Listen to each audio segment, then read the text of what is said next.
تمیز کے ساتھ میں صبح کامران خبر شامل کرتے ہیں۔ سرجانی ٹاؤن میں دوران ڈکیتی باڈی بلڈر کو قتل کرنے والے ملزم گرفتار۔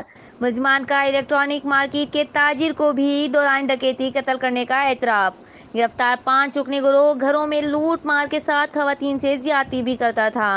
ملزمان نے 6 فروری کو باڈی بلڈر فاروق، 27 جنوری کو تاجر کا قتل بھی کیا تھا۔ ملزمان کا گھروں میں لوٹ مار کی درجن سے زائد وارداتوں کا اعتراف۔ ملزمان دوران لوٹ مار 11 افراد کو فائرنگ کر کے زخمی بھی کر چکے ہیں۔ ملزمان سے مختلف اقسام کا اسلحہ، 1 لاکھ سے زائد نقدی اور موٹر سائیکلز برآمد۔ ملزمان کا 4 وارداتوں میں اسلحے کے زور پر خواتین سے زیادتی اور ہراساں کرنے کا بھی اعتراف۔ رپورٹ کر رہے ہیں کرائم رپورٹر اختر وڑائچ، آن نیوز کراچی۔ لائک کریں، کمنٹ کریں، شیئر کریں اور بیل آئیکن کو پریس کرنا مت بھولیں۔ دیکھتے رہیے آن نیوز۔